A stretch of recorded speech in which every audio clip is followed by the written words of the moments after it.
윤석열 정부가 오는 5월 10일 출범합니다.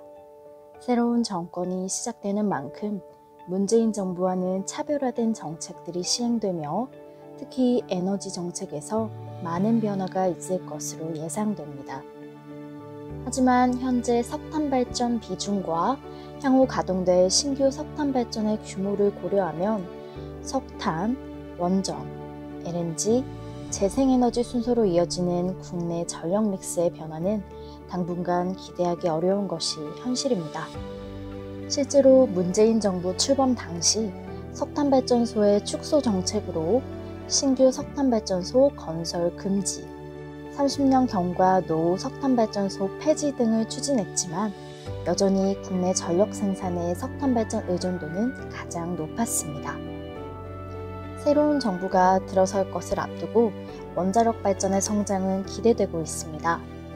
허균영 경희대학교 원자력공학과 교수는 당장 코앞으로 닥친 2030년 NDC에 대한 효율적인 이행을 위해서 무탄소 전원인 원자력 발전의 비율을 적정한 수준으로 유지하는 현실적인 방안이라며 원자력은 전기화가 급격히 진행되고 있는 사회 변화 속에서 막대한 분량의 전력원을 활용할 수 있는 가성비 좋은 옵션이라고 평가하였습니다.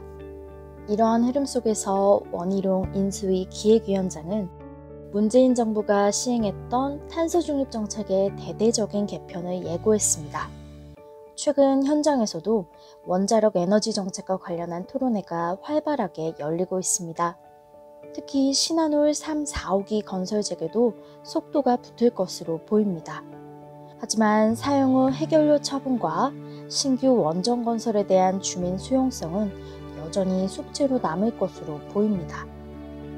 2013년 사용 후 해결료 공론화위원회 활동에 관여한 적이 있던 허 교수는 사용 후 해결료 관리 정책은 중간 저장부터 최종 처분까지 단기와 중장기적으로 해결해야 할 현안이 산적하고 아직 기술적으로 미흡한 부분이 있어 중요한 시점에서 의사결정을 해야 할 필요가 있다며 사용 후 해결료 관리 정책에 대한 책임 있는 자세를 촉구하였습니다.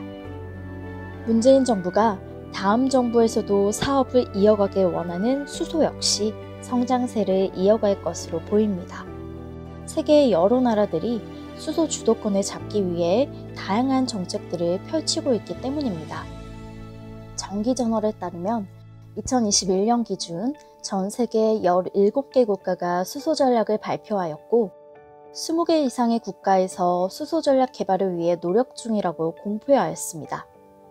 수소 전략을 채택한 나라들은 최소 370억 달러를 투입했으며 민간에서 3천억 달러의 추가 투자를 발표하였습니다.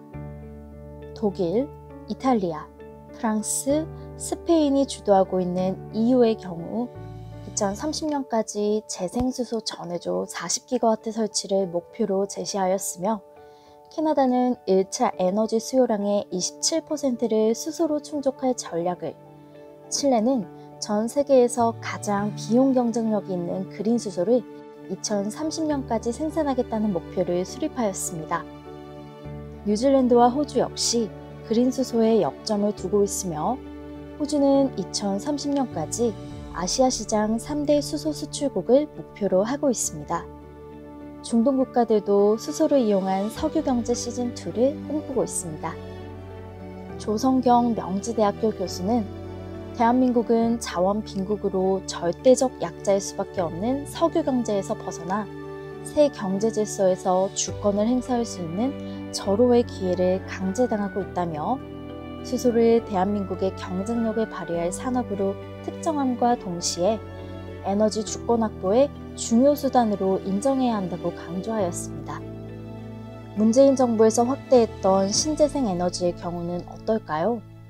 산업통상자원부에 따르면 현재 우리나라 재생에너지 설비 용량은 약 29기가와트로 태양광이 21기가와트, 풍력이 1.7기가와트를 차지하며 나머지는 바이오매스 등이 차지하고 있습니다.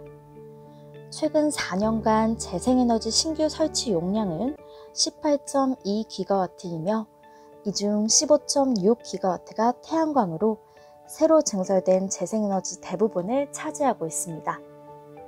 조홍종 당국대 교수는 점차 보급 속도가 빨라지고 있으나 이러한 속도로 지속적으로 보급이 늘어난다 해도 8년 정도 남은 2030년에는 70기가와트 정도가 보급되며 이마저도 보급 지역의 주민 수용성 문제와 경제성이 해결되지 않으면 쉽지 않을 것으로 보인다고 속도 조절의 필요성을 제시하였습니다.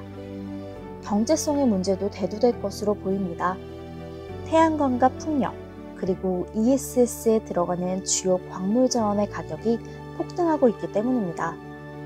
조 교수는 성급한 재생에너지 발전 설비 확대 일변도의 정책은 전력 공급의 안정성을 무너뜨리고 에너지 및 자원 안보를 위태롭게 함과 동시에 무수한 문제들을 양산하고 있기 때문에 수정되어야 하고 속도 역시 조절해야 한다고 주장하였습니다.